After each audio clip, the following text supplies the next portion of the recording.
Bonjour et bienvenue dans notre troisième rencontre, les enjeux financiers des délais de paiement. Donc, je suis Diane Queneau de Saint-Sulpice, je suis directrice de marché chez Credit Safe et je suis accompagnée de Thierry Decoq. Donc, Thierry, je te laisse te présenter. Alors Thierry Decoq, bonjour Diane. Je suis coach d'entreprise chez Credit Safe et j'accompagne les différentes entreprises dans les données en fait de Credit Safe tout simplement. Voilà. Alors, effectivement, nous allons aujourd'hui étudier les enjeux financiers des délais de paiement. C'est également suite aux assises des délais de paiement qui se sont tenues semaine dernière. Eh bien, malgré un travail de fond de la médiation du crédit et également des instances et des associations professionnelles comme la FIGEC, la FDCC ou la DFCG, tous ont pu constater un changement de comportement de paiement des entreprises. Donc, effectivement, également, il a été annoncé lors de ces assises la création d'un comité de crise pour faire face à l'envolée des saisines. La médiation du crédit a rappelé qu'elle traitait environ 60 dossiers par semaine et aujourd'hui, elle devait en traiter environ 600. Ils ont rappelé également leur rôle, qui est de suivre et d'accompagner les entreprises dans dans leurs relations et également pour sécuriser le crédit interentreprise. Et elles mettent en lumière évidemment le profil mauvais payeur, mais également le profil bon payeur. Et aujourd'hui, c'est vrai que on se pose la question, alors comment donner aux entreprises suffisamment de confiance pour maintenir et relancer en fait les échanges commerciaux? Eh bien, un premier élément de réponse a été apporté lors des assises sous l'angle de la solidarité, mais la solidarité, ça passe par le respect des délais de paiement. Et on verra aujourd'hui avec Thierry que nous avons un deuxième élément de réponse, nous, fournisseurs de données. Eh bien, c'est également au travers de l'analyse des données transactionnelles ou bien également des signaux faibles que l'on peut apporter aux entreprises les repères chiffrés qu'ils ont perdus pendant cette crise. Exact. Donc, ici, c'est analyser et regarder des signaux faibles comme par exemple, effectivement, le comportement de paiement des entreprises. Également, il faut savoir que Credit Safe a mis sous surveillance les 200 000 plus grandes entreprises, en tout cas celles pour lesquelles nous sommes le plus sollicités, celles qui sont le plus consultées sur nos sites, sur notre site. Et puis, nous avons annoncé semaine dernière le fait que nous lancions un nouvel indicateur. L'indicateur d'exposition est aujourd'hui en ligne, est disponible sur les rapports et également en traitement de fichiers.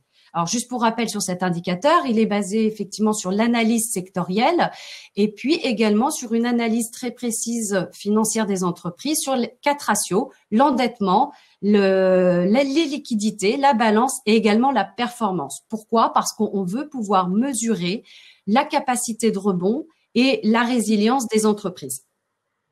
Alors, effectivement, aujourd'hui, alors, je voulais justement rappeler à toutes les personnes, avant que tu commences, Diane, comme pour les deux précédents webinaires, si vous avez des questions, vous regardez juste en haut à droite, il y a le bouton de chat, il y a un onglet en fait questions où vous pourrez poser toutes vos questions, on y répondra.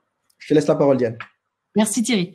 Alors, le crédit interentreprise, eh bien, c'est un marché qui pèse 672 milliards en France.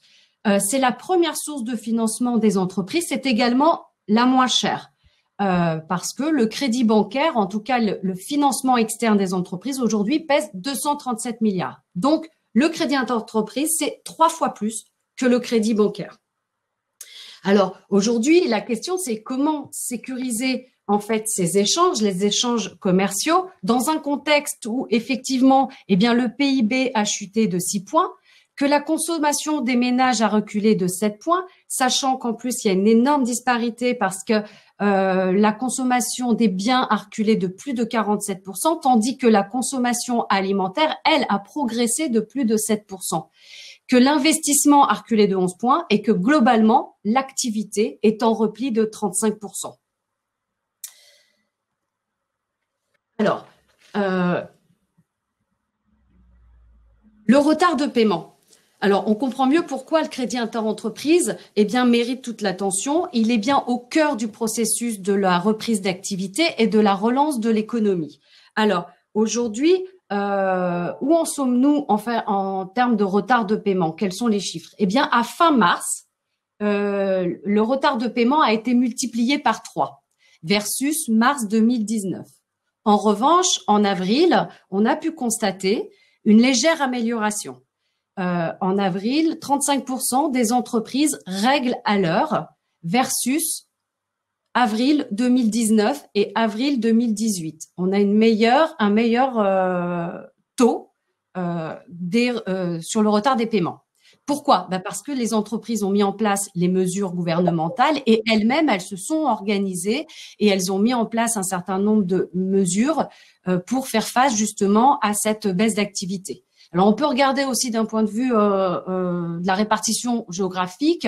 On s'aperçoit qu'effectivement, la Provence-Alpes-Côte d'Azur, l'Île-de-France ou l'Occitanie, parmi les entreprises, 74% de ces entreprises, eh bien, ne règlent pas à l'heure, versus, par exemple, plutôt la Corse, la Bourgogne ou la Bretagne, qui elles sont globalement plus dans le respect des délais.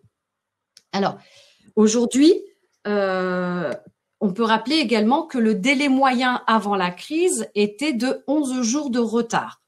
Aujourd'hui, évidemment, le risque aujourd'hui pour les entreprises, c'est de maîtriser la dérive des comportements de paiement. Pourquoi? Parce que ici, on voit bien que les factures impayées ont fortement progressé. On voit bien qu'au moment de la pandémie, il y a eu un petit décrochage, que entre la pandémie et le confinement, ça a fortement augmenté. Et aujourd'hui, on voit cette progression. Voilà. Maintenant, il est évident que l'on va attendre de voir fin mai et de regarder si la tendance se maintient, c'est-à-dire que cette légère amélioration, ou si effectivement on repart dans des dérives. Aujourd'hui, ce qui est important, c'est effectivement d'éviter l'effet domino des faillites. Eh bien, là encore, c'est bien l'analyse des données transactionnelles qui va nous permettre justement de limiter cet effet domino. Alors, on peut rappeler que le retard de paiement augmente de 25% la probabilité de défaillance des entreprises, voire 40% si le retard excède un mois. Retarder les paiements, c'est donc freiner la reprise et risquer une relance en dents de scie et donc d'augmenter les factures d'impayés et puis d'accélérer les faillites. Alors, la solidarité comme posture, mais pas que. Effectivement, comme on vient de l'évoquer, le deuxième en fait élément de réponse, c'est bien l'analyse des données transactionnelles. Et aujourd'hui, CreditSafe, au travers de ces différentes sources, a également un élément de réponse avec le comportement de paiement. Alors là, je laisse Thierry nous expliquer ce qu'est ce programme chez CreditSafe. D'accord. Alors, merci Diane. Alors, tout d'abord, il faut remettre un peu quelques chiffres, comment dire, parce qu'on a eu beaucoup de questions en fait sur les deux précédents webinaires. D'ailleurs, je vois qu'il y a une question d'ailleurs qui a été posée, et c'est une question qui nous est posée régulièrement, mais comment vous faites sans les bilans? Alors, il faut savoir déjà que CreditSafe est implanté dans 12 pays, et CreditSafe, dès le début, a axé en fait son information financière sur deux sources principales, des sources publiques, des sources privées. Alors, aujourd'hui, sur la France, par exemple, en source publique, nous avons l'INSEE, nous avons l'INPI, nous avons les BODAC. En source privée, nous avons Infogreffe, nous avons l'OCTDE. Nous avons aussi des sources confidentielles qui nous permettent de faire des liens d'affiliation, des structures de groupe, numéros de téléphone, les contentieux déclarés aux tribunaux de commerce, mais on a aussi un partage collaboratif. Alors, dès le début, on a lancé ce partage collaboratif qu'on a appelé le Trade Payment Data. En gros, c'est un partage en fait avec des structures dès le début qui partagent leur expérience de paiement. Au niveau groupe, on a 8500 partenaires qui ont partagé, qui partagent avec nous justement leur expérience de paiement, dont 400 qui se trouvent en France. Ça nous a permis de recenser 258 millions de factures, dont 100 millions en France. Et on a pu scorer 15 millions d'entreprises avec un DBT score que j'expliquerai un peu plus tard, dont 1 million qui se trouvent en France. Alors, qu'est-ce que c'est que ce DBT score? Le DBT score, ça vient de l'anglais en fait, Day Beyond Term, ce sont des jours de retard de paiement. Parce qu'on s'est rendu compte très rapidement que justement, avoir juste le bilan, c'était une photo de l'entreprise à N-1, et ce n'était pas en fait la réalité sur le terrain parfois, et donc on devait récupérer des factures. Pourquoi on a fait ça? Tout simplement parce qu'il faut savoir, on a une base de données collaborative parce qu'il y a entre 10 à 15 000 entreprises qui partent en dépôt de bilan à cause des retards de paiement. On recense aujourd'hui moins de comptes annuels déposés et il y a une augmentation des bilans confidentiels. Aujourd'hui, on l'estime à plus de 50% de bilans confidentiels. Mais aussi en 2020, on a une communauté de décideurs qui ne veulent plus que d'un simple bilan pour prendre des décisions. Ils veulent autre chose. Et c'est pour ça, en fait, qu'apporter en fait, des éléments de comportement de paiement qui sont mis à jour quotidiennement, ça permet d'avoir un visuel sur une entreprise au jour le jour. Alors, il faut savoir que justement, ce trade payment data et ces comportements de paiement, tout le monde ici qui font partie de ce chat, vous pouvez y participer. Dans le mail que vous recevrez, vous pourrez demander aussi de pouvoir participer à ce partage. Et vous verrez que ça sera un peu comme, pour paraphraser un peu notre ami Olivier, qui parle de ça comme étant comment dire, le Waze en fait de la donnée financière, et ça permet en fait tout simplement de pouvoir partager, que chacun partage en fait les éléments qu'il a sur les différentes entreprises. Alors, le DBT score, on l'avait vu en fait dans le précédent webinaire, on a des indicateurs clés de performance que l'on trouve tout en haut en fait d'un rapport de solvabilité, que l'on trouve en haut à gauche. Ici, on voit la note, c'est le score de prédiction de défaillance, la limite, c'est l'encours que l'on conseille. Juste après, vous voyez un autre encadré vert, c'est écrit statut, l'entreprise est active ou non. Et le quatrième élément, c'est le DBT score. C'est là où on va retrouver en fait les jours retard de moyens. Si je peux me permettre. Oui. Voilà. Et puis le petit indicateur d'exposition aussi. Exactement, qu'on a mis à jour. Ouais, voilà, exactement. C'est l'indicateur d'exposition Covid que l'on a mis à jour cette semaine, qui permet aussi d'avoir un autre visuel sur la santé financière de l'entreprise et les risques que vous pouvez prendre avec. D'accord? Mais aujourd'hui, comme on parle que du DBT score, je vais revenir sur le DBT score justement, et on va le voir en détail sur la droite. On voit en fait résumé des comportements de paiement. Alors, on voit qu'il y a écrit 39 jours. Alors, j'attire votre attention, c'est bien 39 jours de retard de paiement. Ce n'est pas 39 jours de délai. D'accord? Juste en dessous, on va décortiquer aussi les différentes factures que l'on a reçues. Je vous avais parlé le nombre de factures que l'on récolte. On va vous dire combien de factures on a pu récupérer sur les 12 derniers mois. Parce que pour être, comment dire, compétitif et être à jour quotidiennement, il faut des factures qui soient fraîches. Et donc, du coup, là, ici, on a récupéré 64 factures sur les 12 derniers mois.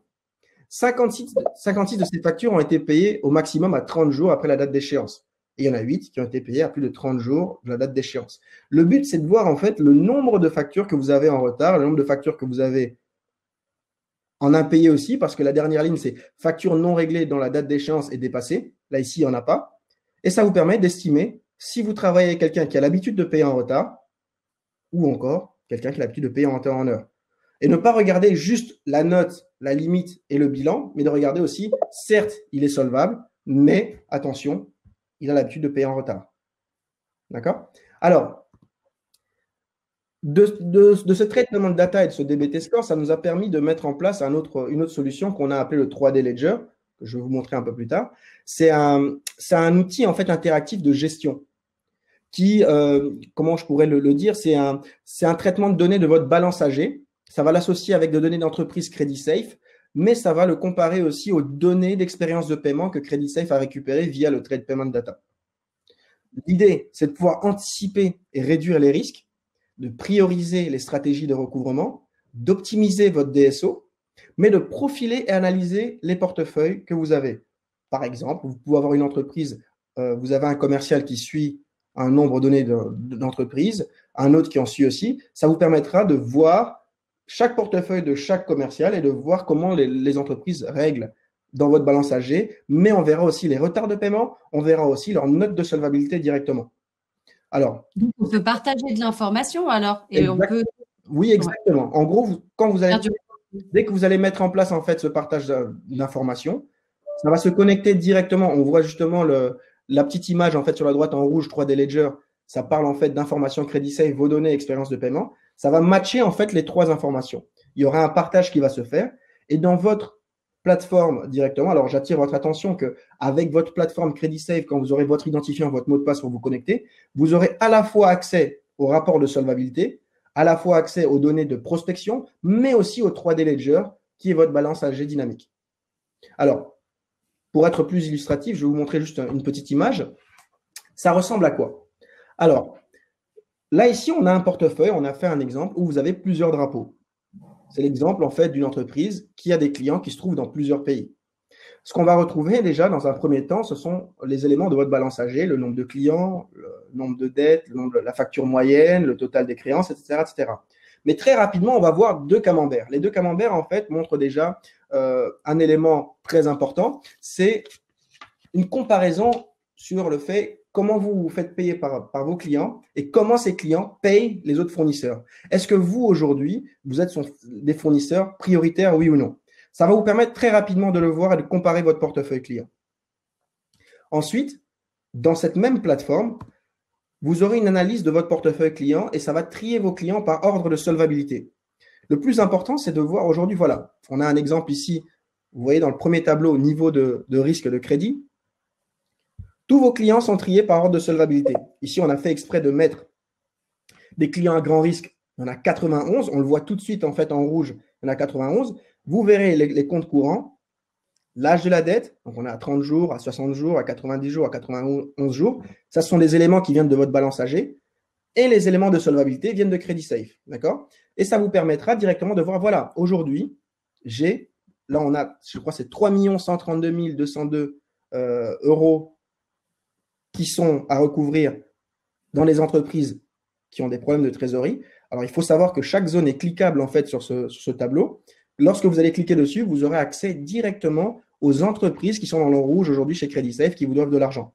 Ça vous permettra aussi de prioriser votre stratégie de recouvrement pour dire, bah voilà, aujourd'hui, j'ai des entreprises qui me donnent de l'argent et en plus, elles sont en grande difficulté financière et il faut que j'adapte en fait mon recouvrement avec eux. Juste en dessous, on aura un autre tableau. Alors, il va prendre exactement les mêmes clients, sauf qu'il va l'analyser de manière différente. Il va prendre les tranches de risque par rapport au montant. Je vous donne un exemple. J'ai un client qui avait des factures de 40 000 euros avec une entreprise et il n'a jamais eu d'incident de paiement. Par contre, régulièrement, il avait des problèmes de paiement avec des entreprises qui lui devaient 2 000 euros. La stratégie de recouvrement voudrait, en temps normal, de pouvoir faire attention aux 40 000 euros. Or, ici, on se rend compte que c'était les 2 000 euros qui avaient souvent des retards de paiement. Lorsqu'il a mis ça dans son tableau dynamique, il a vu très rapidement que ceux qui le devaient 2 000 euros, c'est souvent des entreprises qui avaient des notes qui étaient entre 11 et 20. Et celles qui lui devaient 40 000 euros, c'est des entreprises qui étaient pratiquement ultra solvables et qui n'avaient jamais de retard de paiement. Et donc, du coup, ça lui a permis de se concentrer peut-être sur les petits montants, mais d'organiser son recouvrement en voyant, en fait, ben voilà, sur telle tranche de solvabilité, je dois faire très attention. Mais s'il n'avait pas fait ça de cette manière-là, ce ne serait pas aussi visible tout de suite. Je ne dis pas que vous n'y arriverez pas, mais c'est beaucoup plus simple en fait d'avoir un visuel directement dessus. Ensuite, on va basculer sur autre chose sur ce tableau-là. Il va prendre les mêmes clients, mais il va l'analyser encore différemment. Il va analyser l'ancienneté des créances que vous avez par rapport aux tranches.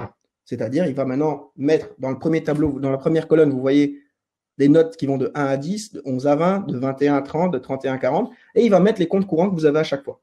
Et à la fin, vous avez le total des créances que l'on voit directement, et ça vous permet de voir aujourd'hui, ben voilà, aujourd'hui, j'ai 1 million, je ne vous le souhaite pas, mais j'ai 1 757 000 euros avec des entreprises qui ont une note qui va de 1 à 10. Lorsque vous allez cliquer dessus, vous aurez directement le nom des entreprises, et ça vous permettra aussi de savoir, ben voilà, je dois les contacter très rapidement. Alors, ça, c'est pour cette partie-là. Et enfin, on va avoir la dernière zone, en fait, c'est votre top 10. Alors, ce n'est pas le top 10 des meilleurs clients, c'est l'inverse. C'est le top 10, en fait, des entreprises qui ont l'habitude de faire des retards de paiement qui sont très longs, qui peuvent dépasser les 120 jours. Et donc, du coup, ça vous permettra de les suivre aussi, de manière plus rigoureuse. Le but, c'est quoi? C'est d'avoir une visibilité complète de l'état de vos créances et prioriser du coup vos actions de recouvrement avec chaque client, mais surtout par rapport au comportement de paiement. Donc l'avantage…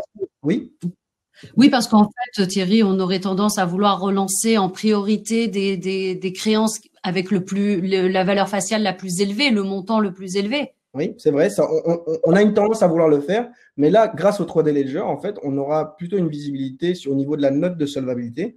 Et l'idée, ça sera de voir aujourd'hui, ben voilà, dans mon portefeuille, déjà, si je pose la question aux différentes personnes qui sont dans ce séminaire, dans ce webinaire, pardon, combien de clients ai-je avec une note de 1 à 10? Très peu seraient capables de me le dire. Et là, avec ce 3D Ledger, vous saurez le dire en 10 secondes, même pas. En un clic, ce serait possible de le faire.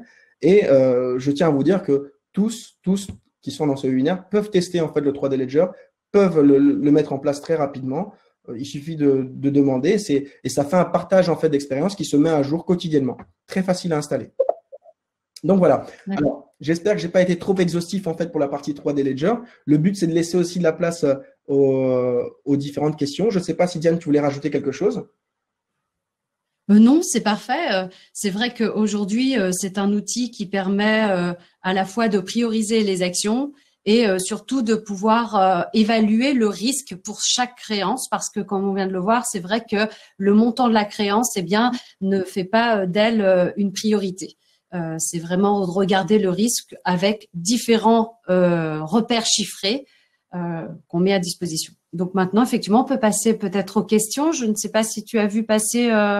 Alors, j'ai vu qu'il y avait déjà des questions. Alors, je vais remonter parce qu'il y en a eu plusieurs. Je vais relire les questions et les réponses, en fait, directement. Alors, comment avoir des informations récentes sur les entreprises, ce qui est nécessaire pour réagir rapidement alors que les bilans sont communiqués une fois par an seulement? C'est une question qui revient régulièrement. Alors, je vois déjà que nos équipes ont déjà répondu, mais je vais les lire, en fait, pour tout le monde. Ça, tout le monde peut comprendre, en fait, la réponse. C'est nos bases de données sont mises à jour quotidiennement, ainsi qu'un événement aussitôt qu'un événement est officiellement publié. Nous captons l'information et nous l'intégrons dans notre base de données. Donc, pour être à jour quotidiennement, ce que l'on fait, c'est que chaque information que l'on va récolter va être mise à jour tout le temps sur notre base. On ne va pas attendre la publication d'un bilan l'année prochaine pour réévaluer notre base. Alors, j'espère que ça c'est clair. On dit, voilà, la deuxième question. Alors, je viens de voir, c'est peut-être pas tout à fait une question, mais j'aimerais relever ce point. Si effectivement les données collaboratives collectées pour une société ne représentent que 1% de factures fournisseurs de cette société, votre DBT n'est pas représentatif. Alors si, pourquoi? Parce qu'en fait, il suffit de pouvoir regrouper, en fait, c'est bien l'analyse des expériences de paiement et le fait de mutualiser les expériences de paiement fait qu'on peut retracer le profil payeur des entreprises. Il suffit de confronter au minimum 2 expériences pour que effectivement le DBT puisse s'appliquer. Donc c'est pas tant la donnée disponible par chaque partenaire, c'est vraiment cette mutualisation des données qui fait que on arrive à scorer aujourd'hui sur la France plus d'1 million d'entreprises. Et voilà, 1 million d'entreprises a son indicateur de comportement de paiement. Alors ensuite, peut-être si tu as une autre, toi, Thierry. Je voyais une autre question, c'était si je comprends bien, la solution de 3D Ledger est consultable sur notre fiche d'entreprise CreditSafe. Je dis en fait que la solution de 3D Ledger est une solution que l'on propose à chaque personne qui veut être partenaire de CreditSafe comment dire, via leur plateforme. Oui, c'est possible. Il faut juste faire un transfert de données entre votre balance AG et le logiciel en fait 3D Ledger, et dès que c'est fait, vous y aurez accès en vous connectant en fait sur votre identifiant votre mot de passe habituel. Alors, tout ce que je vois, il y a une petite préparation en effet, il faut que notre grand livre client soit conforme à vos colonnes. Alors, nous avons il y a une question sur le fait, en fait, tiens, je te la laisse, Diane, comme ça. Ouais, j'étais très bon.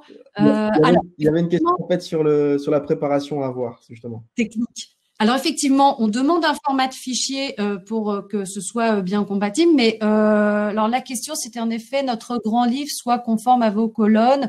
Oui, effectivement, il y a quand même un format technique à pouvoir respecter de façon à ce que justement le fait de mutualiser impose une uniformisation en fait des données, parce que sinon ça ne serait pas possible et ça ne nous permettrait pas justement de pouvoir identifier et repérer comme ça les expériences de paiement chez chaque participant. Donc oui, c'est important, mais on communique un cahier des charges, enfin un cahier technique pour rentrer dans le programme. C'est vraiment très simple. Hein. Alors, il y avait plusieurs questions. Alors, je vais en lire. Alors, j'ai vu aussi des questions qui sont dans le chat. Excusez-moi, je vais vous demander de les mettre sur la zone questions, s'il vous plaît. Il y avait une autre question, c'est combien coûte le 3D Ledger? Alors, Georges, je vous invite à nous envoyer un mail si vous voulez, si vous voulez plus d'informations. On serait ravis de vous en parler plus en détail. J'avais une autre question aussi. Est-ce que si les données collaboratives, qui a répondu? Très bon outil, mais les travaux, ça on l'a répondu aussi. Voilà. Alors, je regardais un petit peu aussi. Je vais regarder si j'ai pas sauté une question, justement.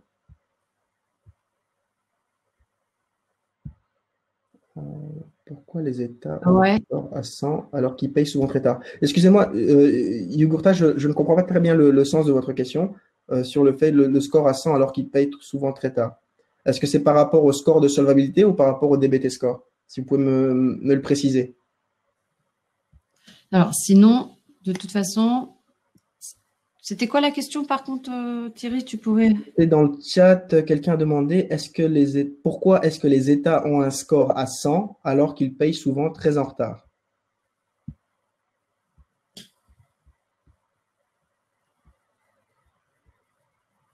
En fait, je ne sais pas si ça concerne en fait le DBT score ou si ça concerne en fait la note de solvabilité. Or, oui. Ouais. Les États ou les… Oui, moi non plus, je n'ai pas compris. C'est pour ça que je lui ai demandé de pouvoir préciser un peu plus la. Si c'est une entreprise, Alors, il y a quelqu'un qui demande aussi si nous avons un abonnement classique, aurons-nous un accès à ce 3D Ledger? Parce que, voilà, juste pour préciser, nous, on donne une note aux entreprises, pas aux États. Enfin, c'est pas les États. C'est pas les États, non. Bah non. Donc, on n'est pas, voilà, c'est pas une agence de notation. Je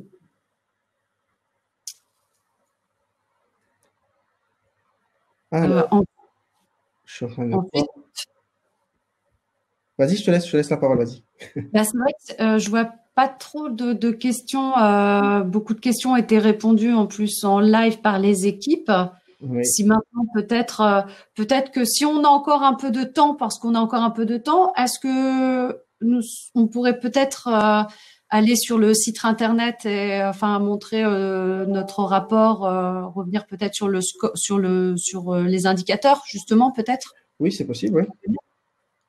Alors, et en attendant que… Parce que je vois qu'il y a d'autres questions encore qui arrivent. On dit comment scorez-vous un client qui cède ses factures à un facteur? Alors, justement, ça c'est une bonne question parce qu'effectivement ça peut se détecter dans la lecture des rapports Credit Safe. Par exemple, si vous interrogez une entreprise, que cette entreprise effectivement a une note de solvabilité dégradée, voire peut-être rouge, effectivement, elle peut avoir un comportement de paiement plutôt orange, voire peut-être vert clair. Pourquoi? Parce que ici, ça montrera effectivement que cette entreprise cède.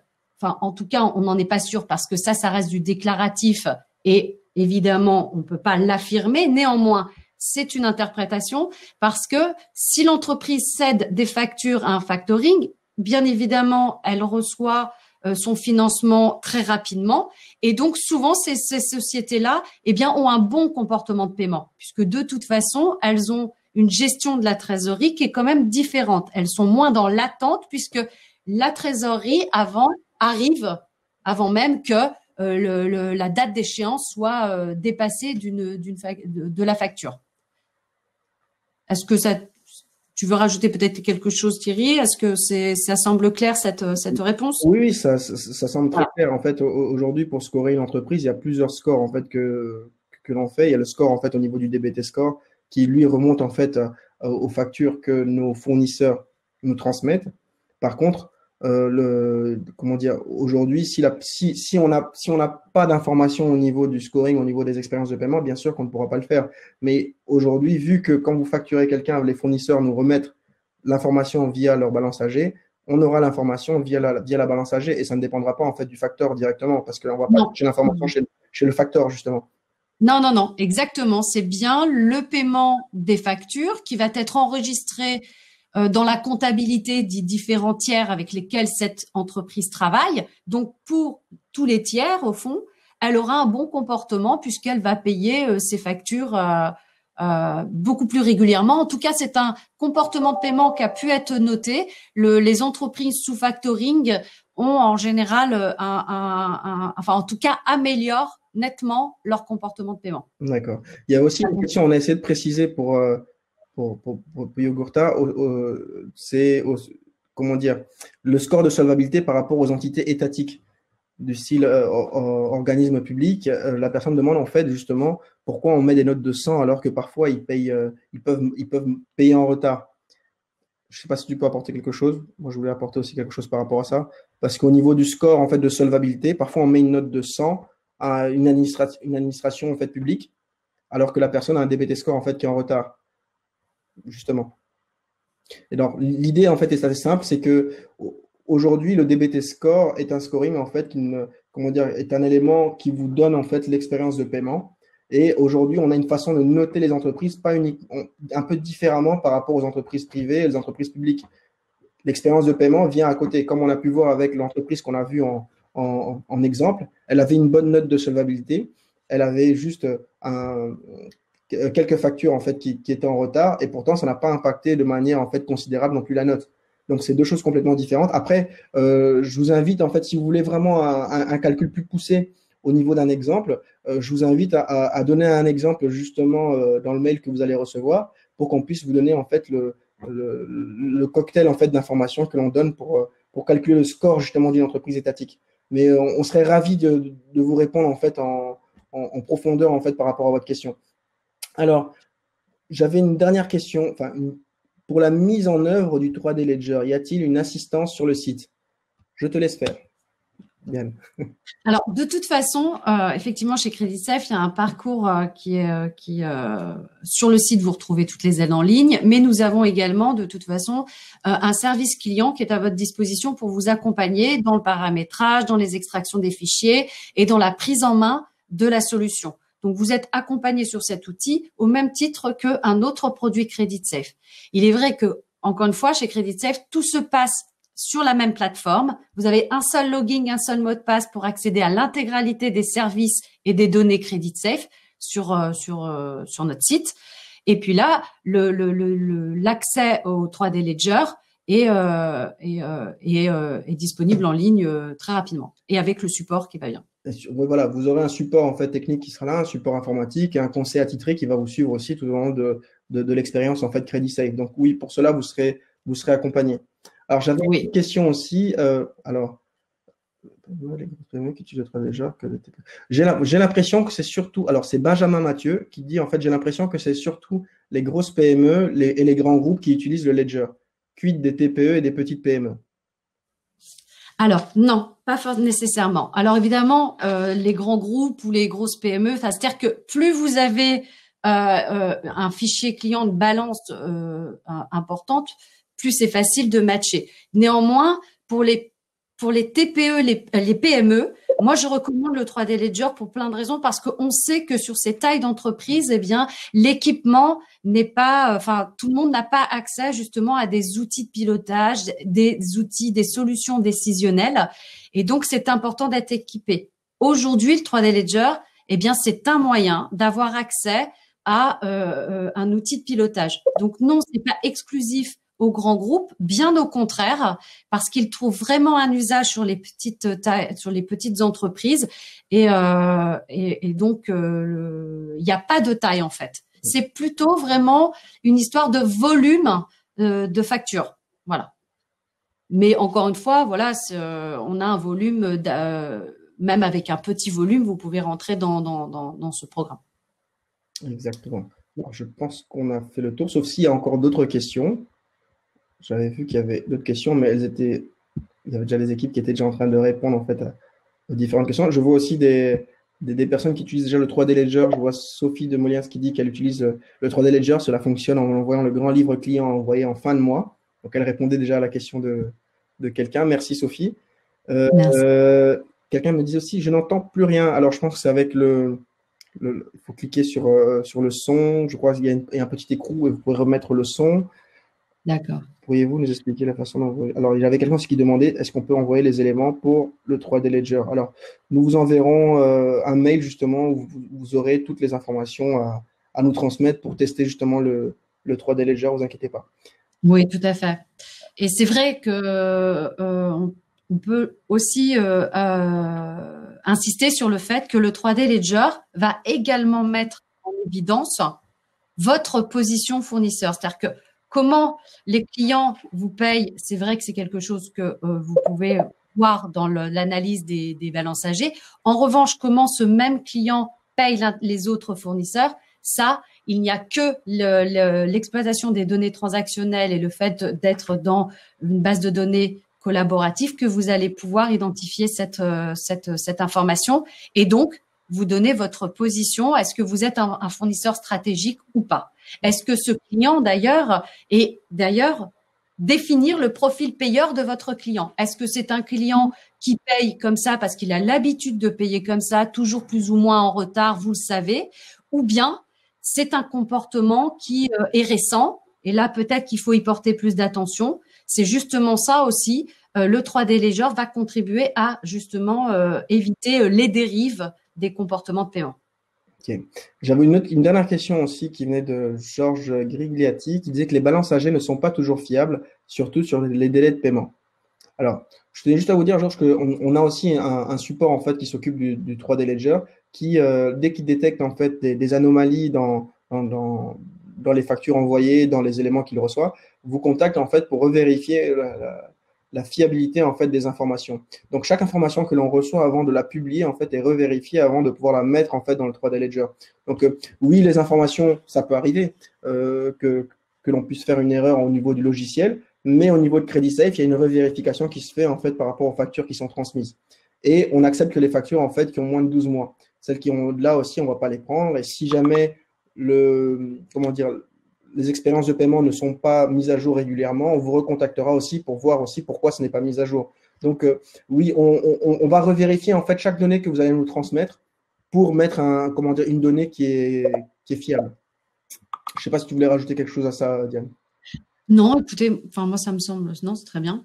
Alors, il y avait une question, alors quelqu'un a déjà répondu déjà. Est-ce qu'un enregistrement du webinaire sera envoyé aux participants? Oui, William, on vous enverra un enregistrement que vous pourrez suivre. Justement, le replay sera disponible. Exactement, il sera disponible également sur le site, sur les réseaux sociaux. Nous relayons l'information. Voilà.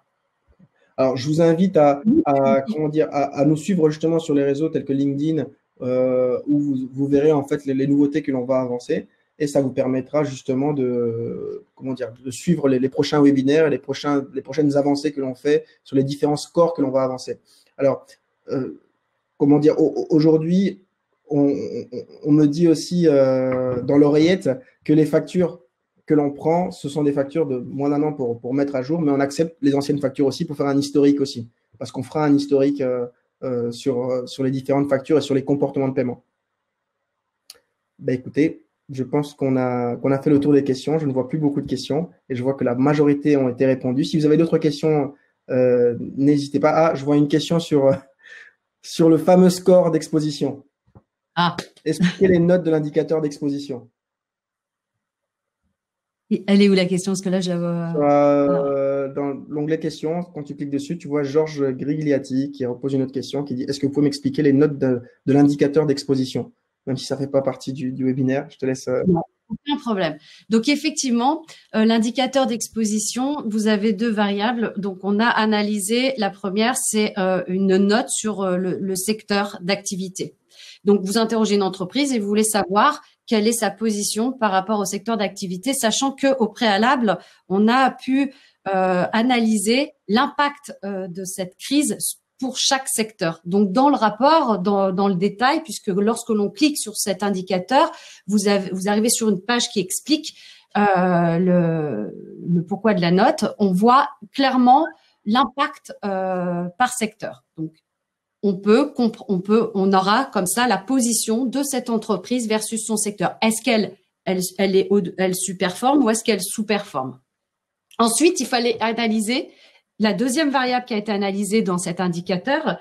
Eh bien, c'est le 4 ratio financier. On a analysé précisément pour chaque entreprise son niveau de liquidité, sa balance, également l'endettement et également sa performance, parce que on estime qu'effectivement, au travers de la performance, certaines entreprises peuvent dégager suffisamment de ressources pour leur permettre à la fois de financer cette période de confinement pour lesquels on est en train de sortir, et également, est-ce qu'elle a suffisamment de capacité, même au niveau des liquidités, si elle a aussi un endettement faible, eh bien, suffisamment pour financer la reprise de l'activité. Donc vraiment, ce sont ces deux variables. C'est pour ça que c'est intéressant, elles sont décorrélées. Pourquoi? Parce que une entreprise peut être, admettons, en sous-performance par rapport à son secteur d'activité parce que ce secteur d'activité dans la crise a trouvé une activité. En revanche, elle pouvait avoir une situation financière avant la crise, c'est-à-dire avant le 15 mars, eh bien déjà un petit peu en difficulté avec un endettement fort, par exemple un manque de liquidité et puis l'entreprise ne dégageant pas de performance, par exemple. Ça peut être ce scénario-là. À l'inverse, on peut avoir une entreprise qui, elle, va performer sur son secteur et qui elle-même était déjà peut-être aussi avec une situation financière déjà assez confortable avant la crise. En fait, on pourra lire tous les scénarios possibles. C'est ça qui est intéressant. Et si cet indicateur, il est rapproché des autres indicateurs comme le comportement de paiement, comme la note, évidemment, à ne pas écarter, même si aujourd'hui, on sait qu'on perd les repères, on a un manque de repères chiffrés, et même si on sait qu'aujourd'hui, on a des mises à jour qui sont faites au fil de l'eau, eh bien, il est important de pouvoir regarder l'intégralité des indicateurs pour avoir, je pense, la meilleure vision possible du risque, pouvoir maîtriser ce risque que vous allez avoir lorsque vous allez engager votre entreprise avec une autre entreprise. D'accord. Alors, j'avais une dernière question aussi, et je pense que c'est la dernière que l'on pourrait prendre parce que le temps file. On est déjà, on risque de s'approcher de la fin du webinaire. C'était quel est le délai de prise en compte des données 3D Ledger après envoi du grand livre? Eh bien, ce que je pouvais dire, c'est qu'en règle générale, on prend les données très rapidement. Pour vous donner une date exacte, je ne pourrais pas vous dire, mais je pourrais vous dire en fait que dans les 10 jours ouvrés, on peut traiter en fait les différentes données que vous transmettez, sachant qu'il y a une vérification qui doit être faite d'abord. Alors, si vous avez justement des éléments à nous transmettre pour pouvoir le tester, on aimerait bien justement en parler en privé avec vous pour voir justement la qualité des données que vous donnez et pour justement pouvoir faire un traitement sur mesure pour vous justement. Je ne sais pas si vous voulez rajouter quelque chose à ça, Diane, justement. Oui, en général, de toute façon, nous sommes très réactifs. On sait que aujourd'hui, et encore plus aujourd'hui dans le contexte dans lequel on évolue, la rapidité. Encore une fois, chez CreditSafe, on sait un peu, c'est notre ADN d'être agile. On a trouvé notamment en voulant sortir cet indicateur d'exposition, c'est exactement pareil. Ce sera la même chose. Nous serons, si vous venez vers nous pour avoir à disposition le 3D Ledger, nous serons réactifs dans la mesure où on sait que c'est important parce que c'est encore une fois vous apporter des repères chiffrés là où on en perd, là où vous en avez probablement perdu. Voilà. Bah, écoutez, je pense qu'on a fait le tour en fait du webinaire. Je vous remercie pour votre assiduité. Je vois qu'on est au 3e webinaire et les gens continuent à nous suivre.